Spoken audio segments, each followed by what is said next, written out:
Déjà les casse-têtes. Salut les gars, j'espère que vous allez tous très bien. Bienvenue pour cette vidéo durant laquelle nous allons parler du match nul du Real Madrid qui s'est fait accrocher à l'extérieur. Un but partout face à Mallorca au compte de la première journée du championnat. Alors, Carlo Ancelotti est parti avec le même 11 que celui qui a débuté en Super Coupe d'Europe face à Atlanta, à savoir Mbappé en pointe, Vinicius sur le côté, Rodrigo de l'autre côté, milieu de terrain, Valverde, Bellingham et puis Tchouaméni, et en défense centrale, ou bien sur les latéraux, comme d'habitude, et le gardien Courtois. Alors, la rencontre n'a pas été la même. La rencontre n'a pas été la même et la physionomie du match totalement différente que face à l'Atlanta. Qu'est-ce qui n'a pas marché durant cette rencontre? Je ne sais vraiment pas.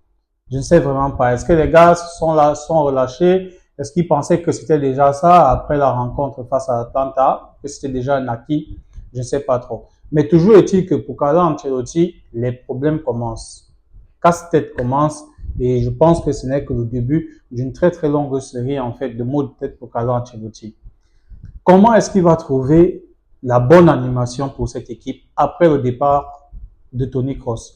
C'est vrai, il n'est plus là. On va toujours parler de lui parce que c'est une réalité.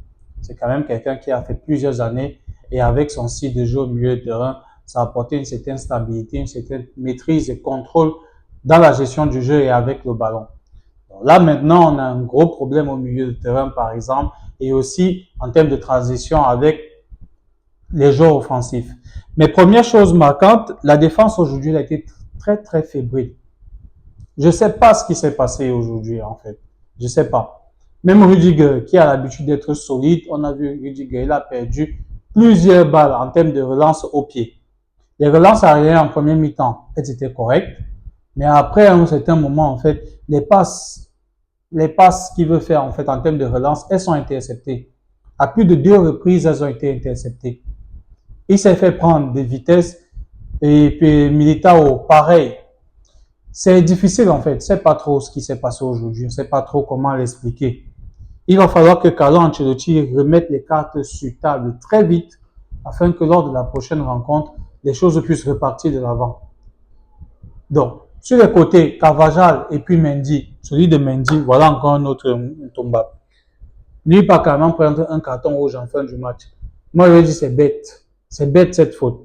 À la limite, tu peux faire une faute intelligente pour pouvoir bloquer la contre-attaque. C'est vrai, tu prends un carton jaune. Mais il s'en va faire une faute totalement bête où il peut prendre un carton rouge direct. Et carton rouge direct, c'est au moins 2 matchs de suspension. 2 matchs. Mais bon, passons au plus important. Côté offensif, Kylian Mbappé, deuxième match avec le Real Madrid. Aujourd'hui, n'a pas marqué. Il a beaucoup tenté. Selon moi, hormis Jude Bellingham, déjà, meilleur joueur du match côté Madrid, pour moi, c'est Bellingham, parce qu'il était au fond au moulin. Défensivement, offensivement, il n'a cessé de courir durant toute la rencontre. Franchement, il se donne à fond. À fond. Donc, hormis cela, moi, je vais dire, parmi les trois de devant, bien évidemment, c'est Kylian qui a été le meilleur joueur. C'est vrai que Rodrigo éclate le but. Déjà, notons que Rodrigo est celui-là qui nous met le premier but de cette saison. L'année passée déjà, c'était encore lui.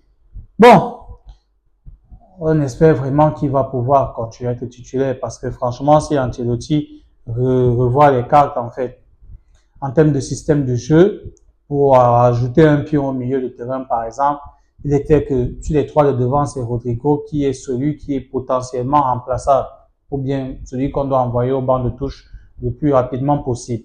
Donc, je disais tantôt que Kylian, pour son deuxième match, moi j'ai apprécié sa rencontre. Il était disponible, il a beaucoup bougé, il s'est proposé, il a beaucoup tenté également. Le gardien était là, il nous a sorti sa spéciale où il essaie de ressortir, il s'excentre un tout petit peu et puis il fait une feinte un genre comme s'il va enrouler au deuxième poteau, mais il la met au premier poteau. Mais le gardien a su l'enlever en fait, malheureusement pour lui. Et en premier mi-temps, on a vu quand même sur certaines occasions, il se cherchait beaucoup avec Vinicius. Déjà que le but en question vient d'un très bon mouvement, on va dire comme ça. Le but vient, mine de rien, d'un très bon mouvement. Et hormis cela, il est proche également d'ouvrir le score. Malheureusement, le gardien enlève la balle. Il pouvait claquer la tête. Il y a un très bon mouvement également par rapport à la seconde action en question où Kylian a fallu marquer. C'est parti de l'autre côté avec un Rodrigo qui est revenu. Il a donné la balle. C'est parti d'un côté à l'autre, en fait, pour partir retomber sur qui? Sur Valverde, comme d'habitude, il court un peu de partout. Il s'est retrouvé carrément à l'opposé pour faire une passe à Bellingham qu'il envoie à Vinicius. Et par après, Vinicius essaie de donner à Kylian. Hélas, le gardien l'a dévie et puis Kylian, il manque en fait de pouvoir claquer son but. Donc, en première mi-temps, déjà c'est la première mi-temps, la meilleure période des Madrilènes. Même si, comme d'habitude, ils ont eu des périodes avec et sans, où ils ont maîtrisé et après ils ont laissé l'adversaire revenir. Ils ont laissé cette équipe de Mallorca revenir au score. D'y croire en fait, de nous bousculer et puis le résultat, c'était logique. En fin de rencontre, même on risque d'encaisser un autre but carrément. C'était très très limite. Très très limite.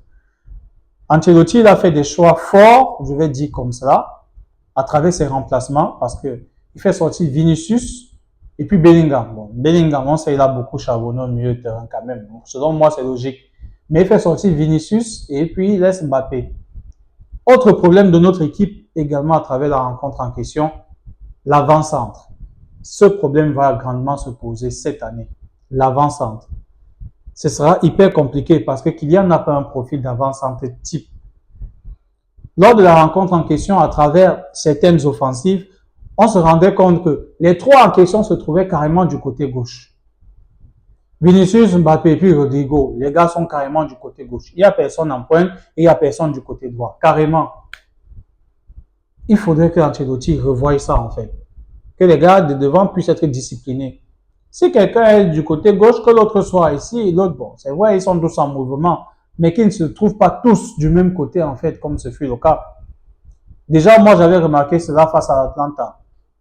À certains moments, quand même, ils avaient tendance de tous se retrouver du côté gauche. Rodrigo également, il a commencé à le faire. Je ne sais vraiment pas à quoi s'attendre, en fait, de ce trio-là. Ce n'est que le deuxième match, c'est vrai. Il y a encore suffisamment de temps pour qu'Ancelotti puisse bien visser en fait le tout et que le prochain match déjà, qu'on puisse repartir de l'avant avec la manière, ce sera à domicile face à Valladolid, je pense bien. Il faudrait qu'on puisse repartir de l'avant avec la manière. Vinicius, ce n'est que le début de saison qu'il essaye un tout petit peu de jouer, je ne sais pas si je veux dire collectif, parce qu'on sait très bien Vinicius, lorsqu'il est dans son match, lorsqu'il est en jambes, franchement, il peut casser des lignes, comme il a fait face à Atlanta. Mais aujourd'hui, c'était pas trop ça.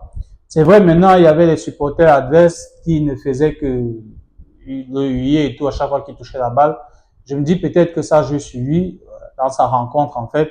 Dès lors que le match a commencé à être difficile, c'était un peu compliqué. Il a voulu prendre, en fait, se revêtir, en fait, de la posture de sauveur de la rencontre, mais c'est un peu compliqué. J'espère qu'avec le temps, sa collaboration avec Kylian et puis Rodrigo et Bellingham également par après, ça va mieux donner. Bellingham a été ce joueur à un certain moment de la rencontre en fait qui touchait le plus Kylian par exemple par rapport à Rodrigo ou bien Vinicius de son côté. Donc c'est très très difficile. La rencontre, on ne sait vraiment pas ce qui n'a pas marché. Je ne peux pas dire que c'était le milieu de terrain. Je ne peux pas dire que c'était l'attaque. Je ne peux pas dire, bon, la défense est claire, elle était carrément exposée. Mais c'était un peu un tout. À la première mi-temps même carrément, Courtois a fait une erreur qui a failli coûter le premier but, il se rattrape avec une main quand même réflexe où il dévie mine de rien le ballon. C'était compliqué. Comment on peut expliquer ce changement d'attitude de jouer face à Atlanta et le match d'aujourd'hui en fait? Bon, de toutes les façons, il y a suffisamment de temps pour qu'on se remette en jambe. Autre chose, il va falloir, c'est pas le management qui va être le management qui sera appliqué par rapport au petit Hendrick. Mais moi, je ne cesse de le dire. Hendrick, il faudrait qu'il aille en prêt. Parce qu'à mon avis, il risque de subir également la même chose qu'Ancelotti a eu à faire avec Arda Güler la saison dernière.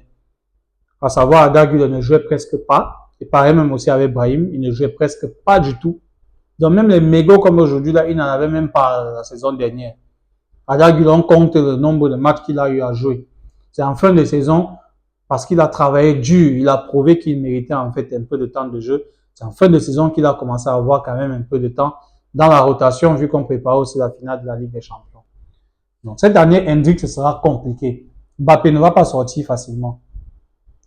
Vinicius ou bien Rodrigo, pareil. Et même lorsque ces joueurs-là vont devoir sortir, un peu comme aujourd'hui, les premiers choix seront Brahim, Arda Güler. Au milieu de terrain, il y a Modric également, par exemple. Voilà les trois premiers choix offensifs. Je n'ai même pas envie de compter Camavinga lorsqu'il va revenir.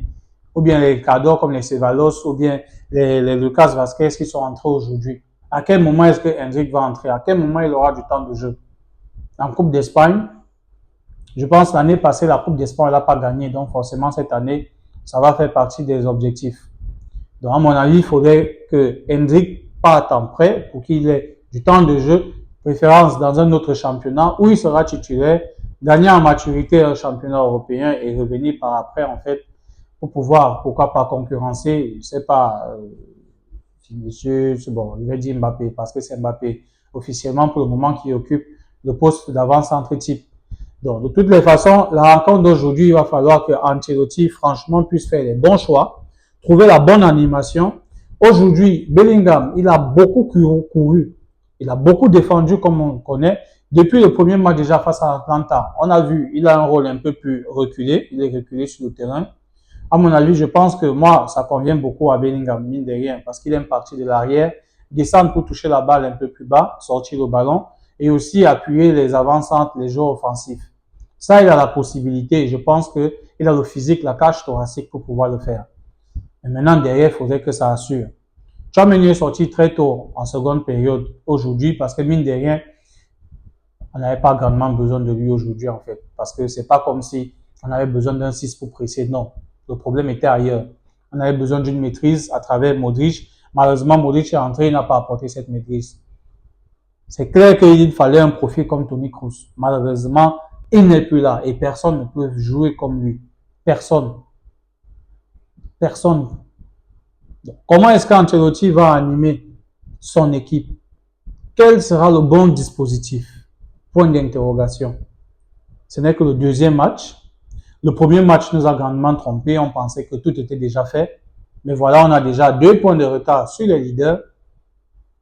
Bon, on va voir en tout cas. Il a suffisamment de temps pour pouvoir remodeler son équipe et on attendra la prochaine rencontre de toutes les façons. En tout cas, les amis, c'est ce que moi j'avais à dire par rapport à la première rencontre du Real Madrid pour le championnat d'Espagne qui a débuté. Il commence de la mauvaise façon, c'est vrai, mais on aura suffisamment de temps pour pouvoir se remettre en jambe et repartir de la meilleure façon pour conquérir en nouveau ce championnat. Donc, les amis, restez connectés. N'hésitez pas de liker, de partager aussi, de vous abonner bien évidemment pour encourager. Et je vous dis bonne soirée et bien des choses à tous.